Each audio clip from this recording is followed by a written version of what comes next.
Hello friends. Welcome to the fictional vortex. How are you all? I hope you're all doing great. So we are back with an interesting movie on What If Naruto summoned the Phantom Dragon and Dragon Goddess. But before we start the story, be sure to subscribe to our channel and like this video. And it would be great help if you will share this video with your friends. Now let's begin the story. A blonde-haired boy could be seen barely standing in front of his team, the client and the backup they had requested. This boy had deep blue eyes that were shining with determination right now.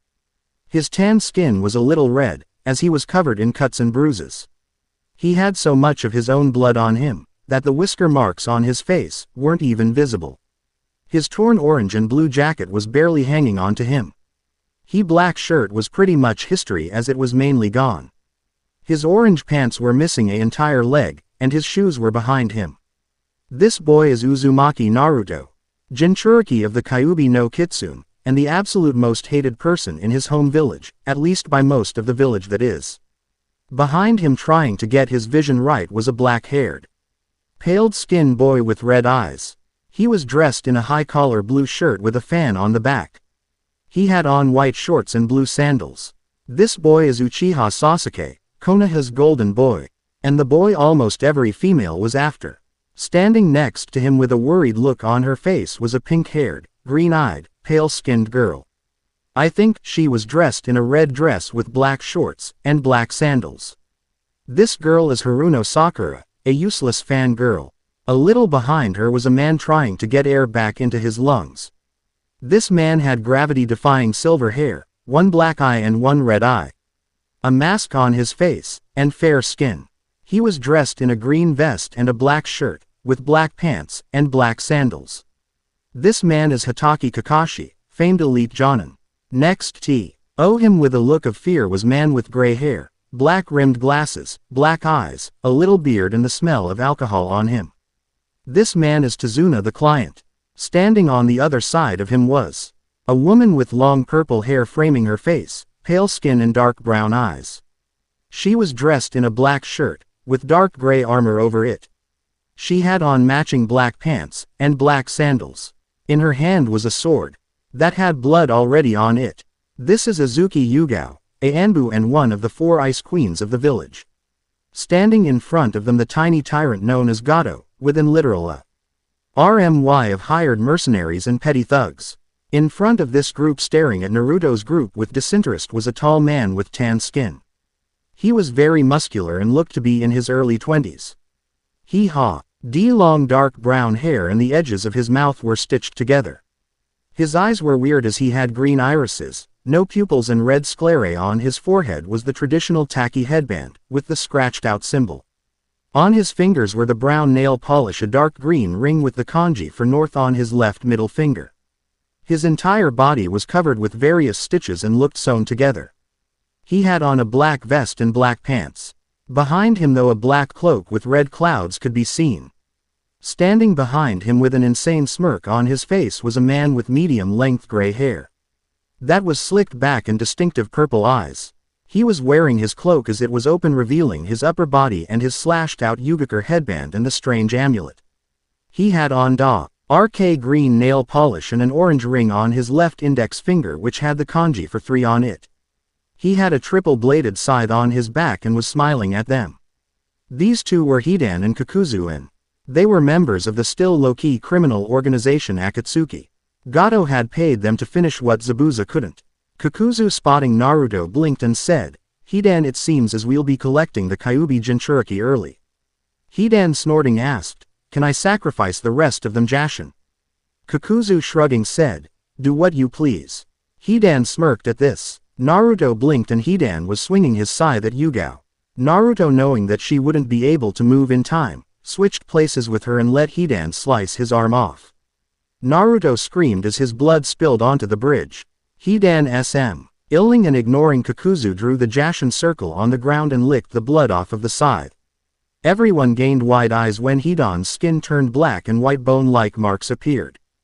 Merking said, "It seems as the Kyuubi brat has a death wish. Oh well, he'll just be a sacrifice to Jashin then." He then quickly stabbed himself in the side, making Naruto scream out in pain. He laughing at this said, "Oh yes.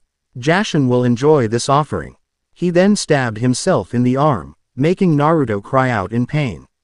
Yugao seeing this turned and tried to help Naruto, but Kakuzu stopped her with one of his masks.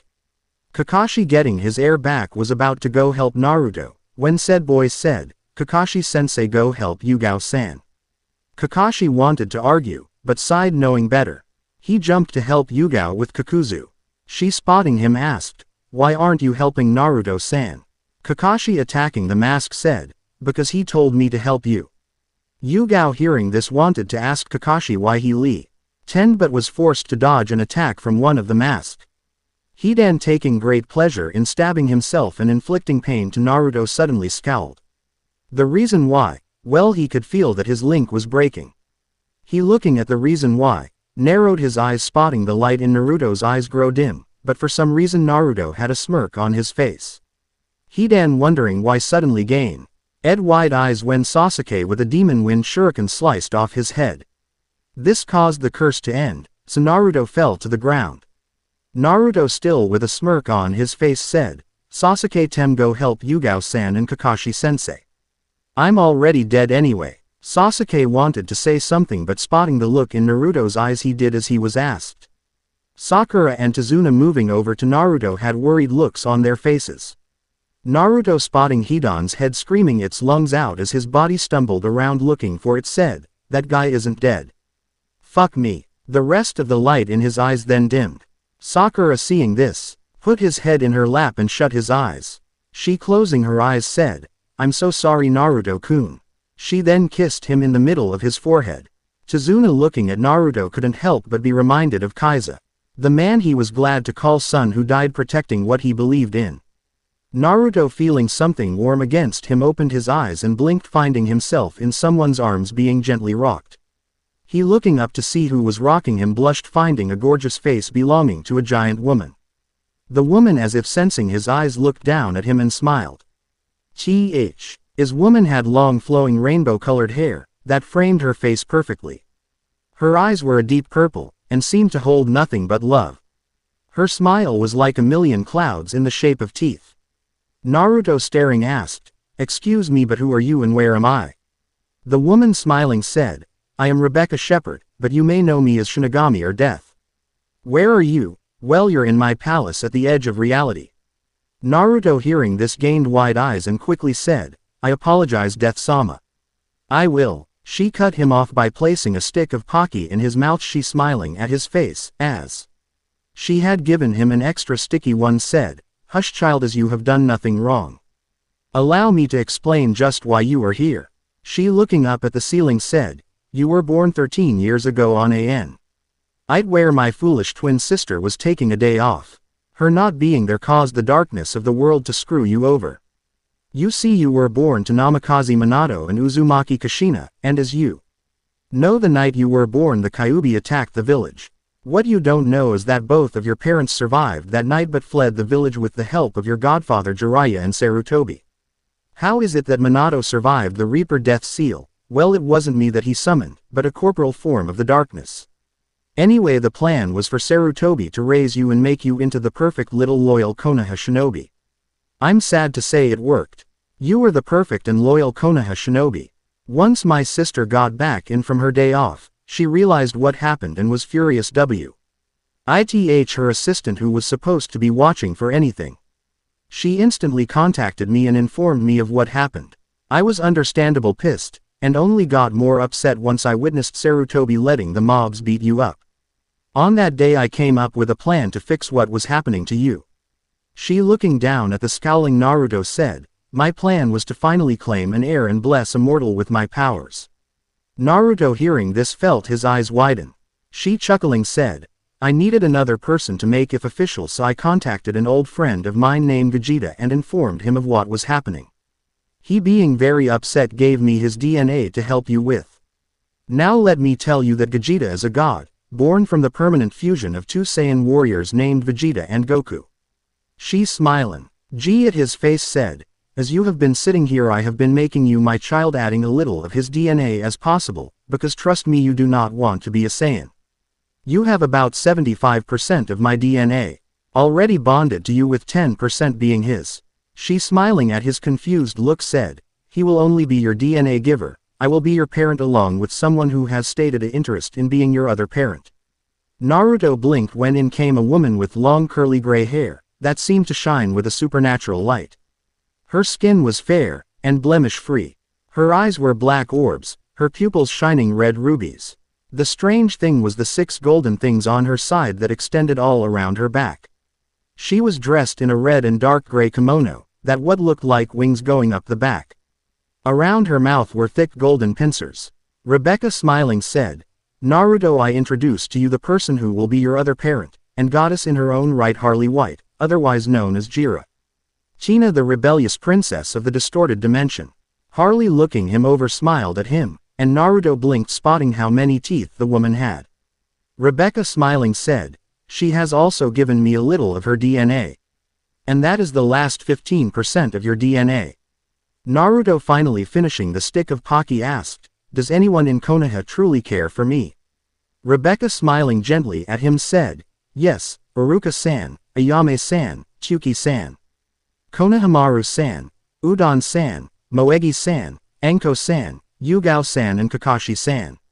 Naruto, hearing this, blinked, as that was literally 9 people who cared for him in that god-awful village. He, sighing, said, I'll stay for them then, everyone else can kiss my tan ass. Harley, hearing this, giggled, and Naruto found it haunting yet melodic. Rebecca, hearing this, said, now let's discuss tea. He perks you gain from the new DNA flowing in you and becoming the child of myself and Harley. Naruto, holding up his hand, asked, can I have another stick of Pocky first? Rebecca, smiling, put another less sticky stick of Pocky in his mouth.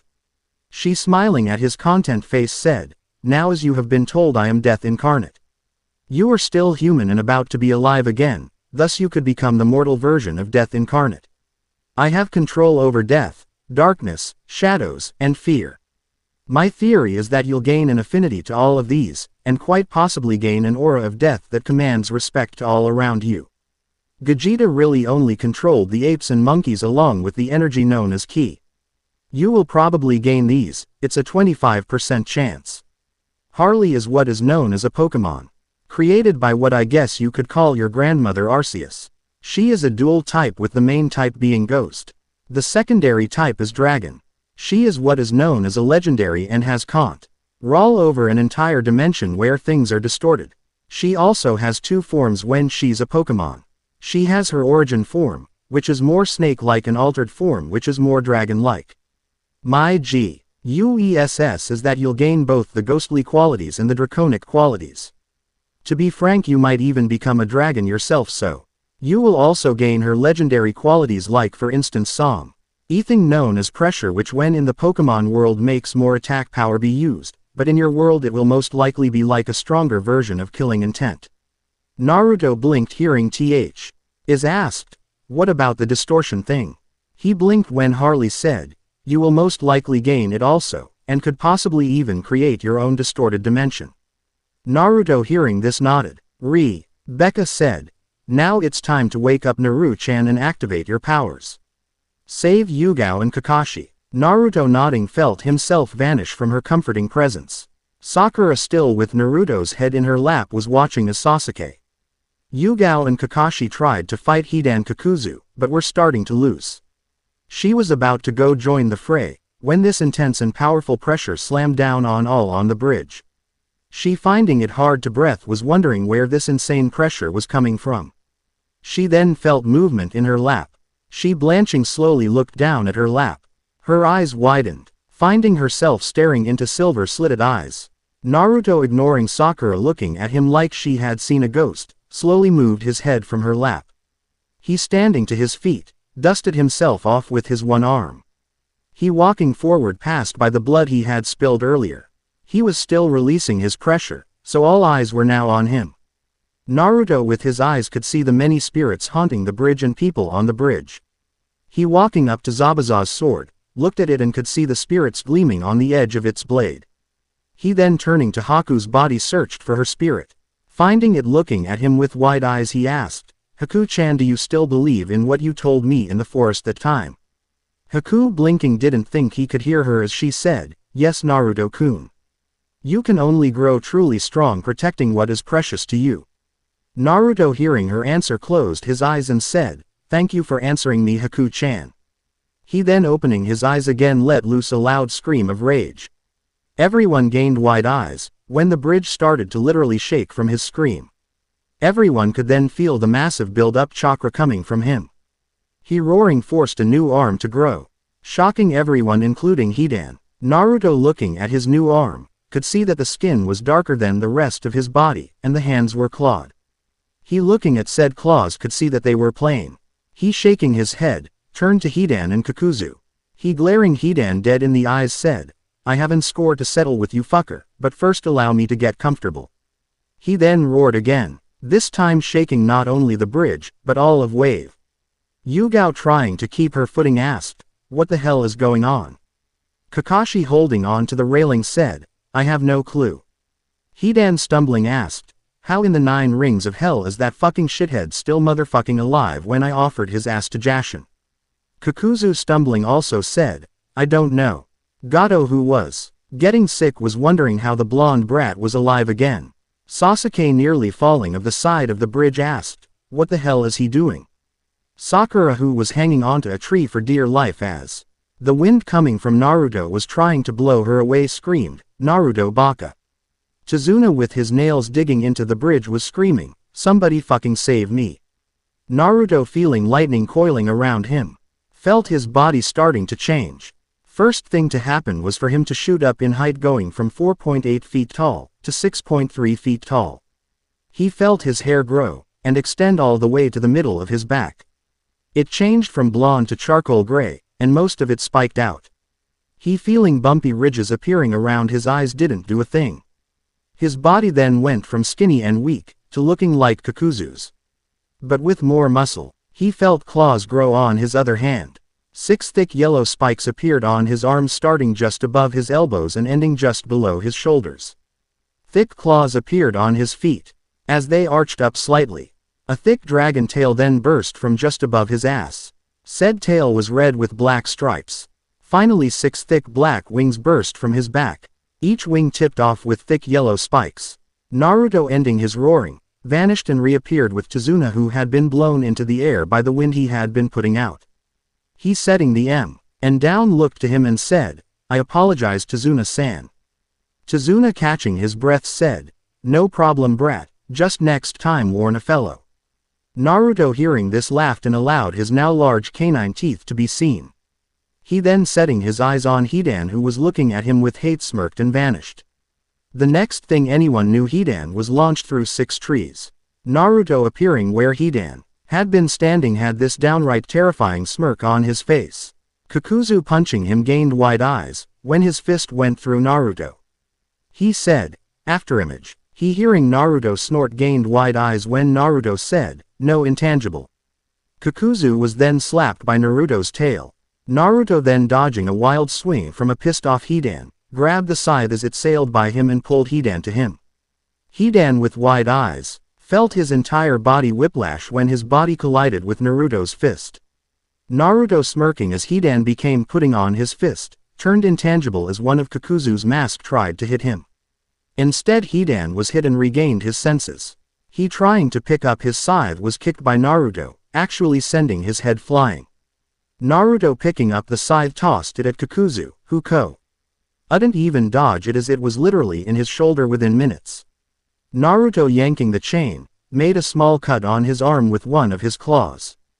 Hidan, coming back with his head smirked, spotting this. He, consuming what he thought was Naruto's blood, drew the Jashin circle, and felt his eyes widen as Kakuzu was now caught in his curse. He was about to try and stop the curse, but Naruto phased into existence right in front of him with a ferocious grin on his face. Hidan blinked when Naruto stabbed him in the heart.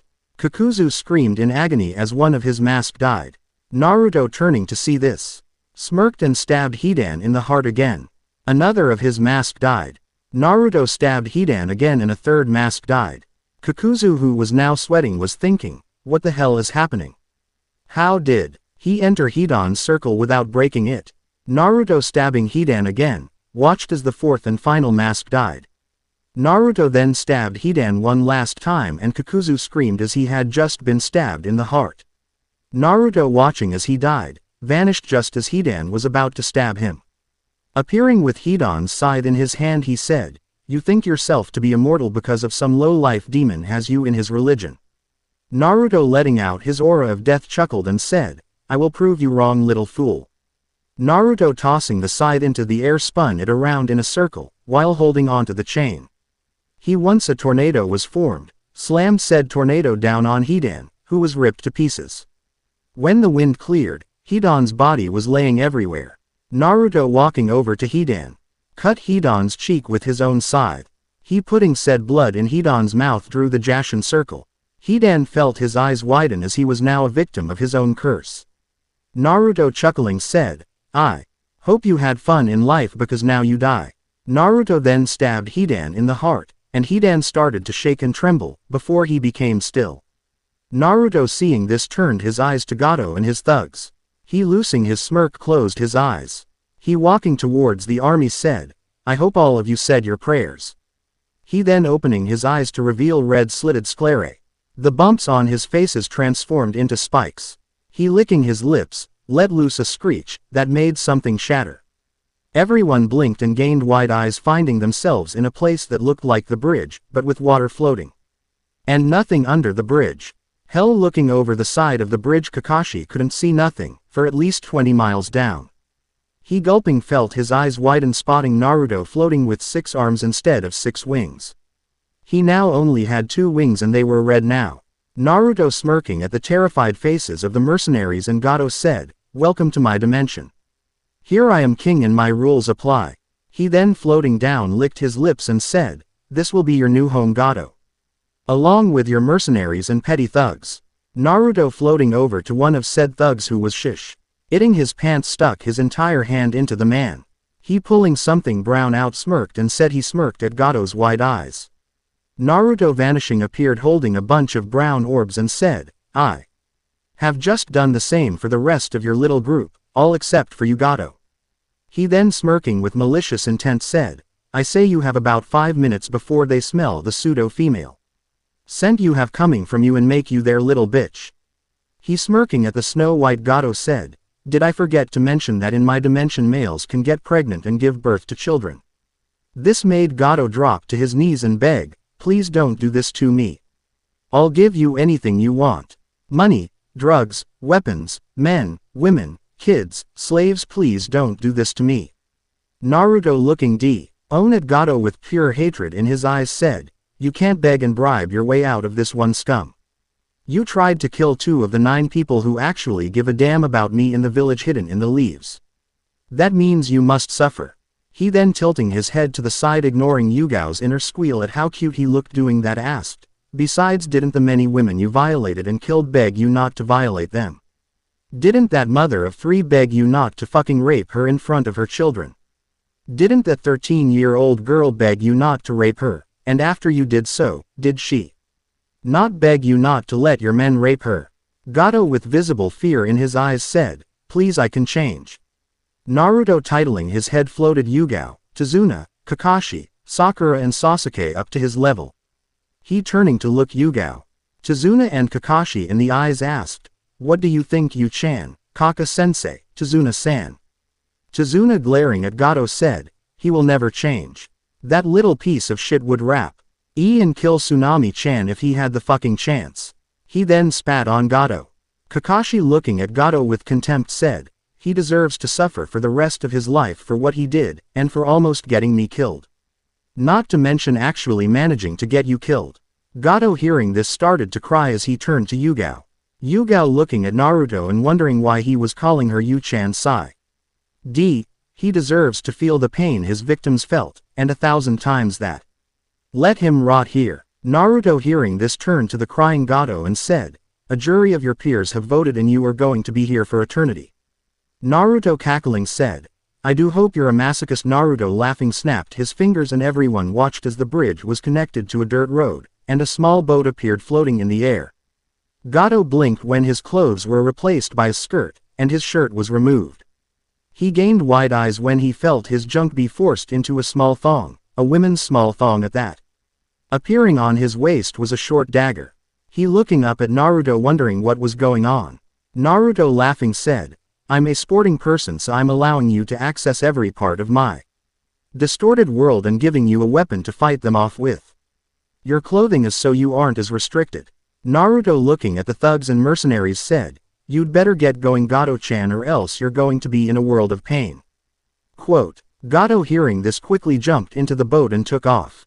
Not seconds later the thugs and mercenaries roared and transformed into huge gray-skinned creatures with huge bulges in their pants. Some of them had wings, others hand flippers, fins and hands. The ones with fins and flippers jumped into the darkness and were soon chasing after Gato, along with the winged ones. The ones with hands and feet took off running on all fours down the dirt road. Yugao blinking asked, why did you give him a weapon and transportation? His victims never had that. Nah, Ruto chuckling said, Yu-chan, you should know better by now. I never said that the weapon I gave him would actually harm them. In fact, all that is a bottle of endless lube. As for the transportation, that boat he so eagerly sailed away in can only be refueled by the embryonic goop he has after having a baby. Kakashi hearing this shivered and said, he doesn't stand a chance. Naruto was about to say something when in the distance Gato could be heard screaming in agony. Tazuna shivering asked, can we get out of here now?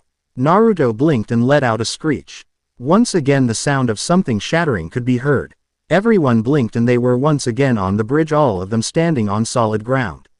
Naruto walking over to Kakuzu's body grabbed the ring on the finger and cut the head off. He sent the body to his dimension where it would multiply and become food for its inhabitants. He walking over to Hidan's body grabbed his ring and head. He once having these sent Hidan's body to his dimension where it would reform and become another creature for Gato to run from. He grabbing Hidan's side sent it to the distorted version of his apartment. He doing the same for the Kubikiribocho walked over to Haku's body. He picking it up looked Haku's spirit dead in the eyes and said, I'm sending your spirit and body to my dimension where you will be reunited with said body, and hidden away from my ghouls. If I'm right, you should go through your own mutation and possibly become a better version of a ghoul, or maybe phantom. Haku's spirit nodding whispered, thank you Naruto-kun. Naruto smiling sent the body and spirit away. He then looking at Tazuna said, your country is free now Tazuna. You can build your bridge to peace and hope can be restored to the villagers. Tazuna hearing this felt tears gather in his eyes. He bowing lowly to Naruto said, thank you so much kid. You don't know how much this means to me. Naruto smiling much like Kakashi was famous for doing aid.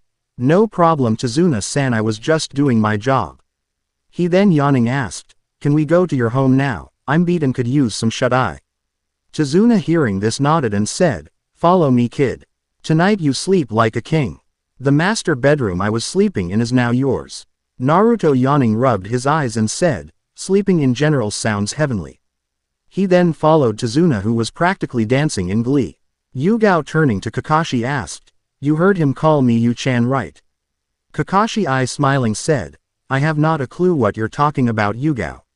He then pulling out his book and overing his Sharingan proceeded to follow Naruto and Tazuna.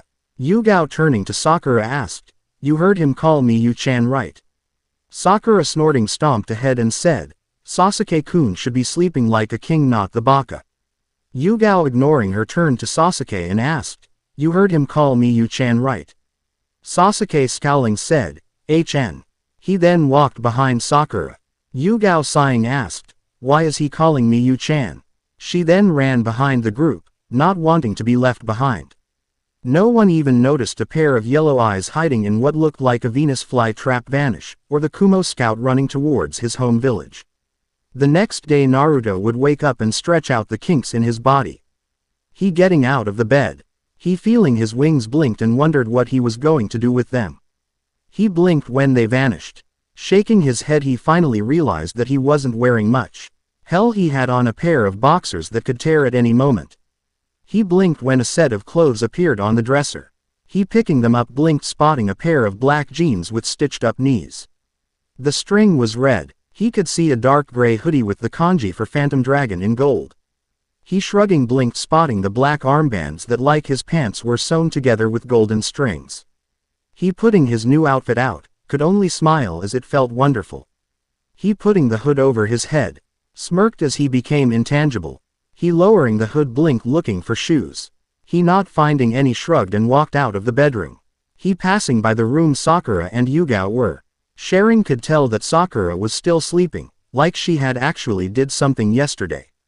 Shaking his head he walked down the stairs until he could see the kitchen. Spotting Kakashi and Yugao sitting down sipping tea, while Tazuna drank some sake. Naruto putting his hood on his head and became intangible. He moving behind Yugao put his face directly near her ear and whispered, "Yu-chan." He smirked when she whirled around with wide eyes.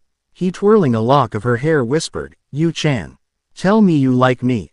Yugao turning around asked, "Who is this?" Kakashi, Tazuna, the now awake Sasuke, Tsunami and Inari all looked at her. Naruto laughing whispered, "Yu-chan, tell me how you feel about Naruto-san." He smirked when she blushed and said, "I think that he's cute and that his whisker marks give him this wild look." Naruto hearing this smirked maliciously and whispered, "Yu-chan, if that's all you feel about him, then why are you blushing? Could you possibly wish to be his girlfriend?" Yugao blushing darker turned her head and said, "I can't, I'm engaged to Hayate-kun, and the only way for me to get out of it, is for Naruto-kun to give me a stronger and more powerful sword, than the one I have now, which was given to me by Hayate." Naruto hearing this blew on her ear as he whispered, "Yu-chan, Naruto now has control over the Kubikiribocho. He with his new powers to make it even more powerful, and I can see him giving it to you, as you are one sexy and powerful kunoichi." Yugao was now crimson as she said, "He wouldn't give me that sword, he'd give to Sakura-san as he has had a crush on her for the longest time." Naruto scowling at hearing this whispered, "His eyes have been opened. He sees that you are the one he should be paying attention to." He moving to the other side of her face gently brushed his hand across her face and said, "He would love to have you as his phantom princess, as every prince needs his princess." Yugao feeling something brush her face moaned. "She's potting." Sakura now downstairs looking at her weirdly like the rest of the people in the home asked, "How do you know all of this?" Naruto moving away from Yugao, walked behind Sasuke and pulled down e-boy pants and underwear exposing him to the people in the room. He then phasing said items into the ground, walked to the stairs and whispered, "Because I am the Phantom Menace and all who have wronged him including his former parents. The old man, Jiraiya of the Sannin and most of Konoha will feel my wrath." He then walking up the stairs dropped his hood and smirked as his last statement had been heard by the entire room. He heading to Tazuna's room, closed the door and entered his distorted dimension.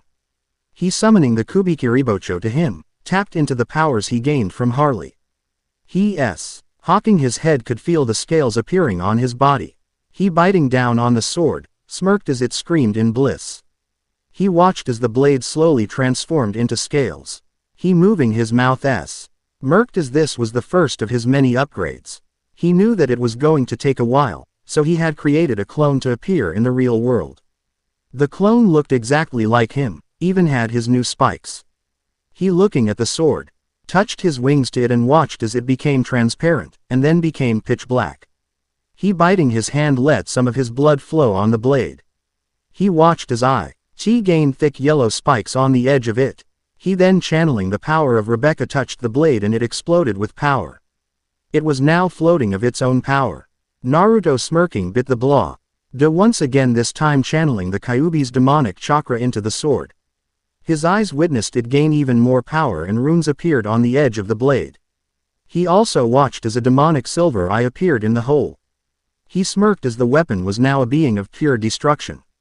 He putting it down, made his extra hands appear. He decided that he was going to train with his power and let his clone deal with the real world. He walking out of the home smirked and roared as he was going to explore the distorted world and maybe enter the real world. The clone sitting in Tazuna's bed why didn't wanna go downstairs and deal with the pink-haired banshee and the brooding duck butt. So getting up he started to search Tazuna's room. He blinked finding the little orange book Kakashi was reading hidden in a loose floorboard. He always wanting to know what was in the book cracked it open. He reading 2 pages, instantly blushed. He then giggled and started to read even more. Sakura Desi, ding that the baka had been asleep long enough, decided to wake him up, the hard way. She with an excited look on her face kicked open the door to the room he had been sleeping in. She blinked spotting him dressed in his gear reading the little orange book Kakashi was reading downstairs. She blinked wondering where he had gotten the book from and why he blushing and giggling. She shaking her head screeched, "Naruto baka." Clone Naruto ignoring her continued to read his new favorite book. Sakura seeing this fumed and stomped up to him and once again screeched his name. Clone Naruto looking at with annoyance clear in his eyes asked, "What do you want?" Sakura hearing the way the clone was speaking to her saw red and tried to punch the clone. Clone Naruto seeing this rolled his eyes and deflected her pathetic attack with ease. Sakura had wide eyes when he did this. She shaking her head tried to do it again. Once again she was deflected. This continued on until the rest of the people in the home came to see what was going on. Kakashi spotting Naruto and what he was doing eyes smiled as his favorite student was reading the sacred works of Jiraiya. Yugao spotting Naruto's new attire blushed, but then glared spotting him reading that cursed orange book. Sasuke just glared at Naruto wanting his power. Tazuna spotting what Naruto had been reading was slowly trying to sneak away. Inari, spotting his new hero reading the book his mom had called pure filth wondered why. Tsunami glaring at her father was cracking her knuckles as she had told him to throw out all of that filth. Clone Yuto feeling all of the people in the room giggled, deflected Sakura and said, "Oh Tatsuki-chan, you're such a naughty girl." This made Kakashi cry tears of pride, Yugao glare at the book, Sasuke to wonder what was in the book. Inari to walk towards Naruto, Tsunami to start beating Tazuna down, and Tazuna to cry for help. Clone Naruto ignoring all of this flipped the page and said, "So that's what a bra looks like." Yugao and Tsunami blushed hearing this. Kakashi now reading his book beside Clone Naruto giggled and said, "Oh my chan what flexibility." Sakura was on the floor trying to regain her air. Inari was trying to read the book and Sasuke was looking away with a blush. Tazuna was knocked out on the floor. 2 days later and Clone Naruto was hopping beside Kakashi still reading his newfound passion. He was ignoring the fact that Yugao kept trying to get his attention away from said book. Kakashi was smiling proudly as Naruto was now a pervert. Sasuke was nursing a broken jaw, as Yuto had switched places with him and made Sakura punch him in the jaw. Sakura herself was mortified that she had just hurt her Sasuke-kun and pissed at what the baka had done. They had left Wave an hour ago. After learning that the bridge had been named after Naruto, Naruto sidestepped a tree trunk, jumped over a tree branch and landed in the dirt road, as they were already near the village. Ealing Kakashi landing beside him giggled and said, "On the balcony how nice." Kakashi giggling himself said, "In the hot tub, bold." Yugao face palming wondered what the hell had happened and why every time she talked to Naruto now he was calling her Yu-chan. Clone Naruto sensing chakra signatures ahead stopped and looked up. His eyes narrowed spotting a group of Anbu standing in front of them. He looking them over, rolled his eyes and went back to his reading. Kakashi spotting the Anbu though put his book away wondering what was about to happen. Yugao knowing all of these Anbu wondered what was going on as they were usually guarding the Hokage. Sakura was staring at the Anbu in awe. Sasuke just grunted as he had seen Anbu before. One of the Anbu, the one with the monkey mask said, "Uzumaki-san you are to come with us to the council chambers." Clone Naruto ignoring the Anbu walked right past him without sparing him a glance. The Anbu spotting this went to grab Naruto, but found himself grabbing smoke as the clone had just vanished. All eyes widened hearing this, until Kakashi heard the sound of something shattering. He turning his head around was searching for the source of said sound. When Naruto literally floated down to the ground with a giant glowing blade on his shoulder. Naruto ignoring the wide-eyed Anbu, turned to Yugao who was shocked that they had been with a clone this entire time. He smirking walked over to her and handed the sword to her. He smiling said, "My present to Yu-chan. Created from the ashes of Kubikiribocho infused with my powers. Behold the mighty dragon fang." Yugao feeling the pure power radiating off of the blade couldn't believe what Naruto had just done. Another Anbu this one with a snake mask said, "Uzumaki-san once again you must come with us to the council chambers." Naruto turning to look at the Anbu, lost all warmth or care in his eyes and he looked at them. This made them flinch and shiver. Naruto then said, I am not going anywhere with you. And if you filthy mongrels try to touch me again I will end you. He said the last part with dark flames flickering in his eyes. One of the Anbu, with a bird mask, scowled and tried to grab Naruto while saying, Brat, you couldn't end us if you. Whatever he was going to say was cut off as a hand was shoved through his chest and he was roughly pushed off of Naruto, revealing Naruto's open hand with the man's heart. This shocked everyone and terrified Sakura. The other 3 Anbu tried to subdue Naruto, but like the first they were quickly killed. Naruto flexing his blood-stained hands. And now blood-red claws said, I warned the filth what would happen. Kakashi seeing this felt like his eyes were going to fall out of his head. Yugao had ignored the entire event as she was admiring her new sword. Sasuke on the other hand was looking at Naruto with respect. Sakura, who was trembling like a leaf, was terrified of what Naruto had just done. Naruto, ignoring this, said, Come as we shall. Return to the village hidden in the leaves. He then, walking on the bodies of the dead Anbu, continued his way to Konoha. Kakashi, burning the bodies of the Anbu, quickly followed behind Naruto. Yugao, snapping out of her trance, quickly paid her respect to her dead comrades and rushed to follow Naruto. Sasuke, ignoring the bodies, followed Naruto and his sensei. Sakura, still trembling, followed behind Sasuke. Naruto, walking through the check-in station, ignored the waves from the Eternal Gate guards. He, spotting more Anbu appear, glared at them with pure malice. Everyone on the streets, spotting his eyes and glare, visibly flinched and moved away from the Anbu. One of the Anbu, this one with a deer mask on, said, Uzumaki-san, we are to escort you to the council chambers where Hokage-sama and the council are waiting. Naruto, actually growling at the mention of the council and the Hokage, said, As I told your earlier comrades, I will not be going anywhere with you, and if you try and make me I will rip out your beating hearts. Kakashi, knowing that Naruto would, moved in front of Naruto and the Anbu and said, I will escort him to the council chambers along with Yugao-san. The Anbu, nodding, said, Very well. They then vanished. Naruto, giving Kakashi a look, said, You just saved their wretched lives for now. Yugao, shaking at the hatred and malice lacing his words, lead him to the Hokage tower along with Kakashi. Sasuke, wanting to see what was going to happen, followed them. Sakura, fearing for Sasuke's life, followed him. Arriving at the doors to the council chambers, Kakashi opened the doors. He, looking around the room, could see the civilian council, along with the shinobi council. He, spotting Sarutobi, nodded, but felt his eyes nearly pop out, spotting his sensei and Kushina standing there, with 2 red-headed girls who looked 10 and bored. He then, remembering what the Phantom Menace had said, felt rage fill his entire body at first, and then sorrow, which was quickly followed by pure unfiltered terror. He, turning around, was about to warn Yugao not to bring Naruto in, but it was already too late. Naruto was in the room, Sasuke and Sakura behind him, one with interest in his eyes, the other trembling in fear. He ignored both of them to look at Naruto, and took a few steps back in fear, spotting the pure hatred, malicious intent and contempt in them. Yugao was staring at Kushina with pure shock, as she had thought her sensei had died on that horrible night 13 years ago. Sarutobi, ignoring Kakashi and Yugao, and looked at Naruto with happiness in his eyes and was about to say something, until he got a good look at Naruto's eyes. He flinched, spotting the hatred aimed at him, and almost everyone in the room. He, shaking his head, said, Team 7 and Anbu Operative Nico, good job on your first C-rank mission. Now then, all of you except Kakashi, Yugao and Naruto-kun are dismissed.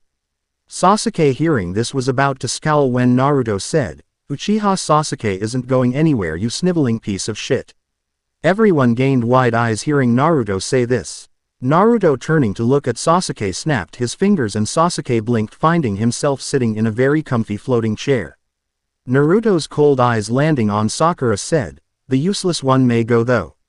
Sakura was then blasted out of the council chambers by a very powerful gust of wind. Naruto, then turning around to face Sarutobi, blinked when a fat member of the civilian council said, You have no authority, brat. He was then shut the hell up as a hand literally was holding his heart out in front of him. A smirking Naruto revealed to be the culprit. Everyone gained wide eyes, including Sasuke. Those eyes widened even more when the Naruto burst into black smoke. Sarutobi, shaking his head, shouted, Naruto, do you know what you have just done? Naruto tilting his head and once again ignoring the squeal of how cute he looked by Yugao said, I killed a fat disgusting rat who thought he could talk to me that way. Sarutobi, with rage in his eyes said, you killed a Konoha civilian, and that is treason. He's a council member meaning death. Naruto smirking at this said, I'm not afraid of death old goat and I don't care if it's treason.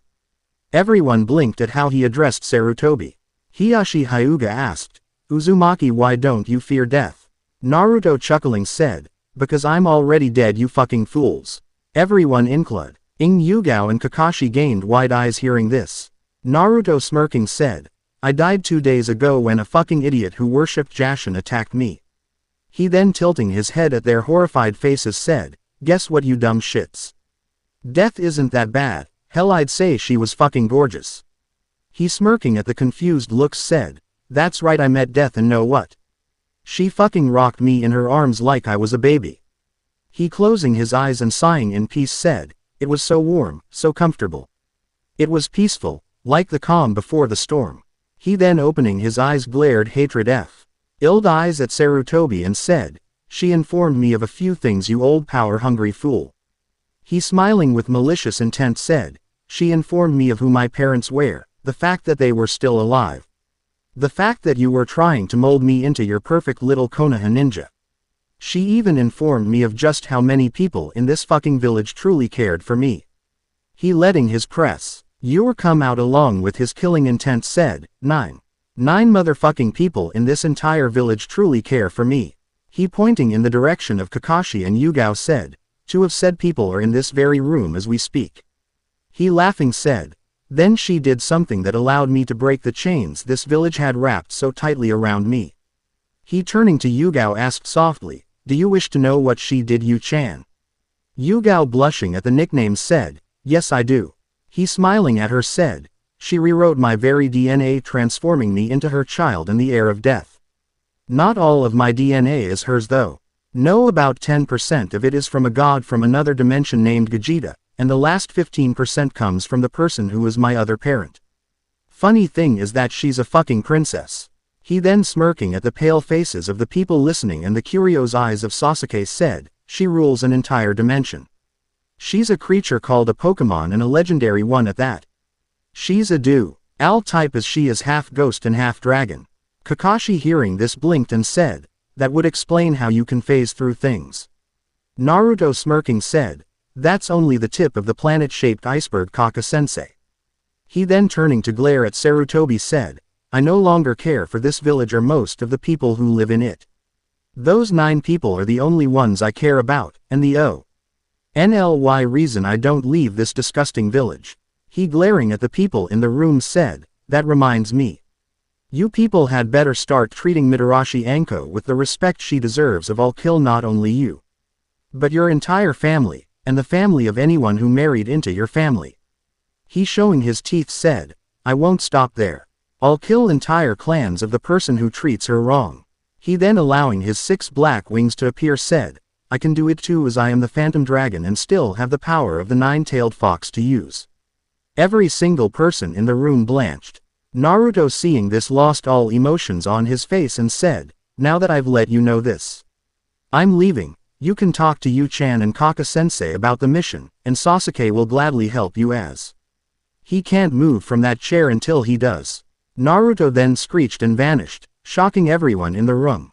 Sarutobi shaking his head was about to send Anbu after him when Kakashi said, don't bother Hokage-sama. He's in his distorted dimension now and can't be reached. Sarutobi hearing how Kakashi had hissed his name was about to say something when Yugao said, let's report our SS rank mission to Hokage-sama, Yodaime-sama, Kushina-sensei and the council and leave before I get sick to my stomach. Everyone gained wide eyes hearing the rank of the mission. Sarutobi, Minato and Kushina all flinched hearing how Yugao had hissed their names with pure unrestrained hatred. When Kakashi, Yugao and Sasuke had finished telling the occupants of the council chambers everything that happened at the mission, Sarutobi was terrified for his life, as Naruto had killed 2 S-rank ninja by himself. The civilians were shitting their pants and planning on begging Naruto for forgiveness as he could kill them with ease now. The ninja side of the council planned on not pissing Naruto off anytime soon. Danzo was scheming on ways to get Naruto's power under his control. The two elders were really hoping that they were one of the 9. Minato had his head bowed low in shame for doing what he did to his son, who without a doubt hated him now. Kushina was crying at what she had done and was hoping that Naruto would forgive her. The two girls trying to stop their mom from crying were vowing to make Naruto pay. Yugao shaking her head said, "There's your report, Hokage-sama. Now if you'd excuse me, I need to break up with someone and find Anko-chan." She then walked out of the room. Kakashi with his book out said, "I need to go find Iruka and inform him of Naruto's changes." "Goodbye, Hokage-sama, Minato-san, Kushina-san." He then vanished in a swirl of leaves before Minato could say anything to him. Sasuke, finally able to leave the chambers, picked the chair up with him and said, "I must train to be worthy of Naruto's training." Once he was gone, Sarutobi pinched the bridge of his nose and was about to tell the council that what was revealed in her was a triple S rank secret that if was revealed would be instant death. Blinked when a Chunin ran into the chambers with the latest edition of the bingo book wide open. He, giving it to Sarutobi, said, "You need to see this." Sarutobi, looking at the page, felt dread fill his soul. The reason why? Because standing on the corpse of a good amount of Kiri ninja was a smirking blood-soaked Naruto. He, reading the information, started to tremble in fear. As Naruto had been given a rank only one person had ever gotten before.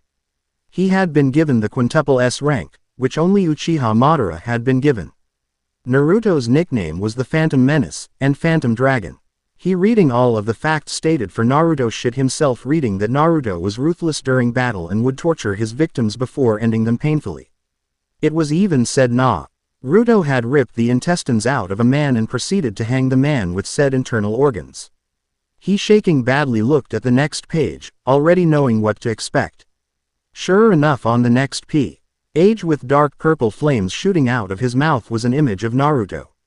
He, flipping another page, started to cry, spotting a dragon form of Naruto wrapped around the 3 tails and squeezing it to death. He, looking at the next page, could see Naruto holding the heart of the. Sarutobi's eyes widened, spotting Naruto holding the heart of the cage. He, turning to the last image, really started to pray for his sorry ass. As it was an image of Naruto smiling in a circle of impaled bodies. He, handing the book to Minato, watched as the man lost all coloring on his body. Kushina, taking the book next, nearly fainted. It went like this until Danzo was the last one reading the bingo book. Danzo, slowly putting the book down, said, "Here's and I will say it now. You fucked up. We could have the power of me one who achieved the same rank as Madara if you had just let me have him, but no, the boy has nothing but hatred for this village, and only 9 people are keeping him in said village. We only know who 3 of these people are. And he has already proved how protective he is over them. So trying to hold them hostage would only spell doom for us." Sarutobi said, "Let's hope those 9 can get him to be loyal to Konoha. Because the other hidden villages will jump at the chance to have him working for them." Naruto, in his distorted dimension, was laughing as Gato tried to fight off a few ghouls. All he was doing was making them more horny. He, feeling someone wrap their arms around him, turned and smiled, spotting the new and improved Haku. Her spirit, once rejoining her body, had morphed her body until it had 6 arms like him. And had a ghostly lower body. She could of course shift into her human form at any time, but preferred being in this form as she could move around freely. She, laying her head on his shoulder, said, "Are you enjoying the show, Naruto-kun?" Naruto, laughing as Gato was lifted into the air and forced inside of by a ghoul, said, he really thought that he stood a chance against so many ghouls. He should know by now, the ghouls will stop at nothing to get laid. Haku, giggling, said, "He's already had 7 kids, Naruto-kun, and they are growing at an extraordinary rate." Naruto, hearing this, asked, "How many female ghouls has he had?" Haku, nuzzling into Naruto, said, "All 7 are female. I've been raising them. The eldest will be of age soon and will seek out her birth mother and give him his first grandchild." Naruto, laughing, said, "How funny, Gato is having a family and his eldest daughter is going to impregnate him with his first grandchild." Haku said, "You misunderstand me, Naruto-kun. I've expanded upon your idea and Gato is now possible of carrying more than 1 child inside of him. My guess is the max he can carry is 10, before he loses mobility and closes." Up until at least 3 of the children are born. Naruto hearing this laughed and said, how many can she release at once? Haku smiling said, I'm carrying 6 right now and 4 are from her. Naruto laughing said, 4 at a time. He was about to say something when the ghouls screeched and took of leaving Gato panting and not pregnant. Naruto wondering why looked up and blinked spotting Harley, approaching him with 53 other people radiating as much power as her. Naruto turning blinked spotting Haku flying away with a smile on her face. Naruto shaking his head allowed the distortion hiding high. M from Gato to fade and appeared on the top of the Amekage tower of his distorted dimension. He allowing the rain to fall like it did in aim looked up at as Harley finally reached him. He was then glomped by a short pink-haired, pink-skinned woman who was rubbing her face against his. He looking at Harley asked, why is she nuzzling me, like Konohamaru does whenever I rescue him from Iruka's boring lectures?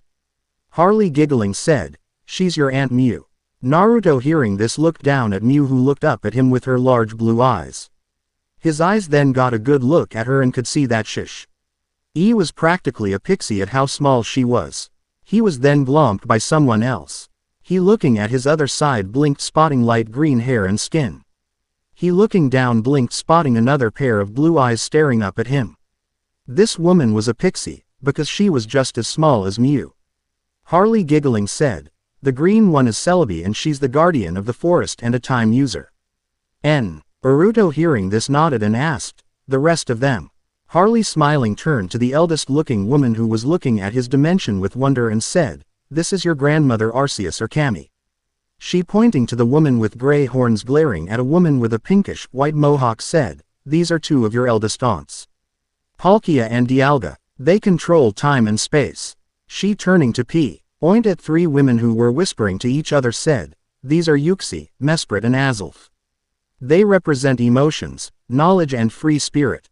She pointing to the gray-haired woman with literally dark purple, black skin said, this is Darkrai she represents the new moon and nightmares. She pointing to the woman with the yellow hair glaring at Darkrai said, this is Cresselia and she represents the crescent moon and hope. She pointing to the 2 blue women playing in the rain said, those 2 are Manaphy and Fiona and they represent the sea. She pointing to the woman who looked like a steaming Akamiki said, that's Heatran. And she represents heat. She pointing to another girl looking like a pixie with green hair said, that's Shaman and she's spring. She pointing to a very tall man, bulging with muscles said, that's Regigigas and he represents the world. She pointing to the 3 girls fighting with lightning, fire and ice sparking off of them said, those 3 are Moltres, Zapdos, and Articuno. They represent 3 of the seasons.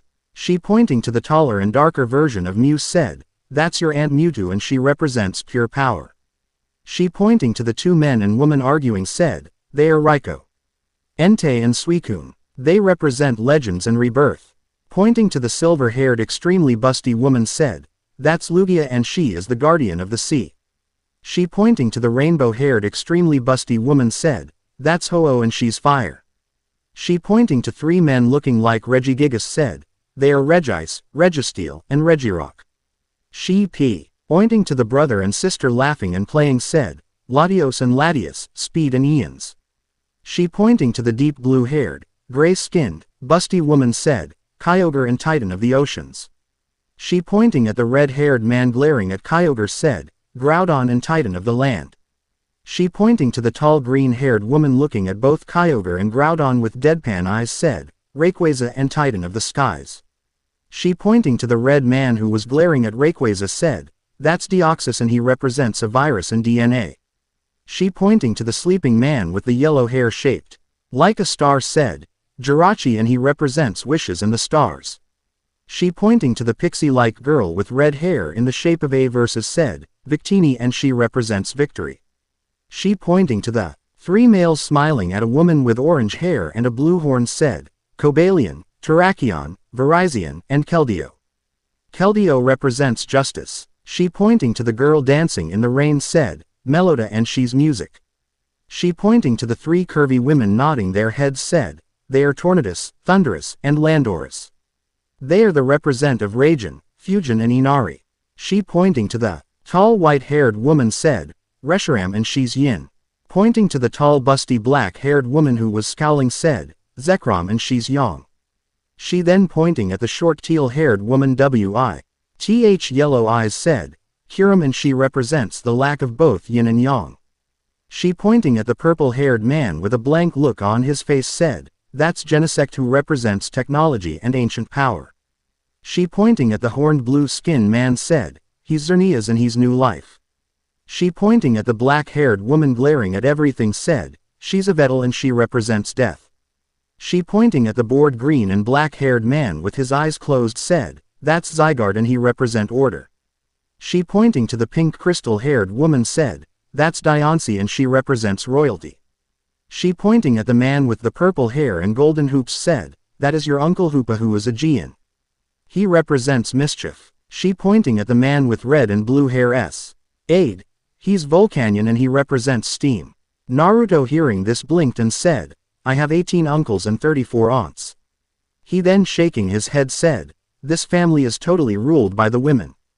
Arceus SM. Illing said, yes there are more females than males, but just because we have so many females in the family doesn't mean we don't listen to the males. Groudon snorting asked, then how come I have to listen to the water bitch there? Kyogre glaring at him said, because you are a stupid little brat. Groudon growled at this and Rayquaza said, both of you are idiots. Deoxys hearing this snorted and saw, coming from the bitch that shot me when I was trying to find my other half, that's good. Rayquaza hearing this rounded on him and growled out, you invaded my space. Deoxys said, to get my other half. They were about to start fighting, when Naruto rolling his eyes forced everyone that was fighting to the ground. He glaring at all of them, including Palkia and Dialga said, this is my place, not yours. I will not have you wrecking the structure of my distorted dimension and allow the miserable wretch known as Gato to escape. If you have a problem with that I don't give two shits. Now either get with it or get lost. Harley giggling at Naruto's show of his powers was about to congratulate him on putting her siblings in their place, when they all heard someone laugh. All eyes turned and blinked finding Rebecca walking towards them with a woman looking much like her, except with smaller breast and solid green hair. Rebecca walking over to Naruto nuzzled his face said, well done Naru-chan. She then pointing to the woman who was looking at him with a heavy blush said, meet Aunt number 35. My sister Rachel. Rachel still with a blush on her face said, I knew he was supposed to be cute, but he's downright swoon-inducing. Quote, Naruto hearing this smiled a charming smile at her, making her blush grow. He was about to say something when Rebecca bopped him on the head and said, stop Ying to exploit your aunt's growing crush on you to your advantage. Naruto glaring at Rebecca said, I was just going to say hello. Rebecca giving him a deadpan look said, I'm your mother now Naru-ch. And I know exactly what you were going to say. He snorting turned to say something to Mew and Celebi when he was bopped on the head by Harley who said, don't even think about flirting with Mew and Celebi. You are not going to have them eating out of the palms of your hands like you have planned for Yugao. Naruto with an twitching eyebrow said, I would never do that to a person. Both Harley and Ebika snorting said, you gave Yugao that new sword, knowing full in well what it meant and have been calling her Yu-chan making her heart flutter and butterflies grow in her stomach. Harley putting a hand on her hip said, I don't know how you gained the infatuation ability, but I'm gonna find out. Naruto glaring at Harley was about to say something, when he was bopped on the back of the head by Rebecca who said, don't you talk to your mother that way. Naruto turning to her was now glaring at her. Once again he was bopped on the back of his head. He turning to Harley said, you two are starting to annoy me. Cammy giggling said, that's their job Naru-chan, like it's my job to give you things without either of them knowing, like the infatuation ability or dark aura ability.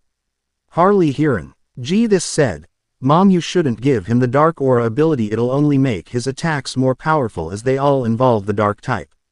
Naruto hearing this smirked and said, that's interesting to know. Thanks Ba-chan. Cammy smiling said, you're welcome. Avedal hearing this quirked an eyebrow and asked, he has my ability interesting. Xerneas rolling his eyes said, I don't think you can corrupt him as he seems to have that down. Darkrai floating over to Naruto touched his face and said, yes darkness is heavy inside of him. She then licked her lips and said, I like it. That officially freaked Naruto out. He turning intangible moved backwards and said, okay. I'm going to find the Kiba blades now. Bye. He then tried to leave, but Rebecca grabbed him by his collar and said, oh no you don't young man. We have some things to discuss. Naruto groaned hearing this. In the real world, Yugao was walking beside Anko with the brightest smile on her face. She had just broken up with Hayate and tested out her new sword. It was marvelous and put all other swords to shame. She and Anko had both noticed that people were going out of their way to pay respect to Anko.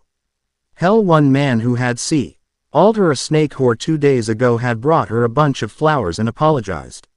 Anko liked it and knew that actually caring for Naruto would come in handy one day. She had assumed it would be when he became Hokage.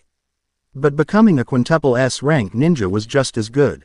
Kakashi walking beside Iruka was reading a new book as he wanted nothing to do with Jiraiya's book anymore. Iruka himself was worried sick about his favorite student and pissed off at what Kakashi had told him. He and Kakashi blinked as they had just run into Yugao and Anko. They nodding to each other headed towards the ramen stand, as it was Naruto's favorite food and he would eventually come there. Kakashi taking the first seat turned the page and said, so Yugao break up with Hayate yet? Yugao smiling brightly said, I broke up with a few hours ago. It felt wonderful, and Anko-chan was right there with us. Anko twirling some chopsticks said, he cried. I laughed. Yu-chan ignored both. Iruka rolling his eyes was about to say something, when Konohamaru burst into the stand and shouted, all right boss. It's time to teach a Sajutsu. Moegi and Udon coming inside said, Konohamaru ni-chan isn't here. Konohamaru shaking his head said, I knew that. I was just practicing for when he does arrive. Iruka's sweat dropped hearing this. Ayame shaking her head asked, will any of you be eating anything today? Anko no. Dding said, let me get 4 bowls of beef ramen and a side order of dango. Ayame nodding informed Chuki who said, got it. 4 bowls of beef and spicy dango coming right up. Anko hearing this said, hold up I said regular dango. Chuki said, right 2 orders of spicy dango. Anko face palming turned to Yugao who was giggling at her antics. Naruto appearing in the ramen stand, was as white as a ghost. The reason why? Well, he had just been given the talk by both of his mothers and grandmother. It was information he didn't really want to know, and now he felt like he was going to be traumatized for life. He shaking his head blinked spotting all 9 of his people in the ramen stand. He spotting Anko glaring at a plate of dango, ghosted over to her. He leaning his head over her shoulder picked up the dango and took a small bite out of it. He chuckled spotting all of the widening eyes. He then grabbing Anko's face, puffed out her cheeks. He taking another bite of the spicy dango placed his lips on hers and put the piece of spicy dango in her mouth. He drawing back smirked spotting her trying to cool the dango down. He grabbing a cup of milk, gently titled her head and poured the milk into her mouth. He giggled spotting her sighing in relief. He then floating over to Yugao, wrapped his arms around her and kissed her neck. Yugao moaned loudly as someone or something was kissing her neck at a very sensitive spot. She was about to lean her neck so that spot could be kissed more, when her new sword pulsed. She blinking grabbed it and gained wide eyes spotting Naruto about to kiss her neck again. Naruto looking at her surprised face, smirked and continued with what he was doing. Yugao moaned even louder and leaned her neck to the side. Naruto spotting this started to kiss and nibble on that very spot. Yugao closing her eyes basked in the bliss Naruto was giving her neck. She ignored everyone looking at her like she had grown a second head. Naruto shifting his eyes to her face, quickly bit down on the spot, causing Yugao to scream. She swinging her sword at him blinked when he burst into smoke. The real Naruto appearing behind Ayame blinked. He looking at his hand wondered why he was tangible again. He then got his answer in a barrage of memories. He shrugging was about to tickle Ayame, when Konohamaru spotting him said, boss. He cursed as Ayame turned around to find him about to tickle her. She gaining flames in her eyes cracked her knuckles and started to slowly walk towards him.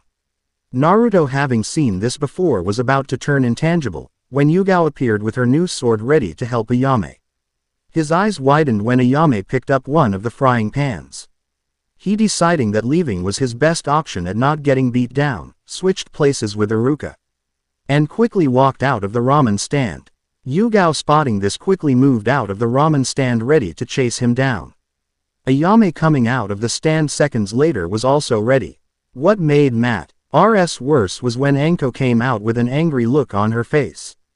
Yugao turning to the other two said, "Whoever catches him first alerts the others." Ayame nodding ran to the east. Anko smirking said, "Let the hunt begin." She then jumped on the roofs. Yugao grabbing her sword said, "Run for your life, Naruto-kun. You'll soon find out leaving a hickey on my neck was not a smart thing to do."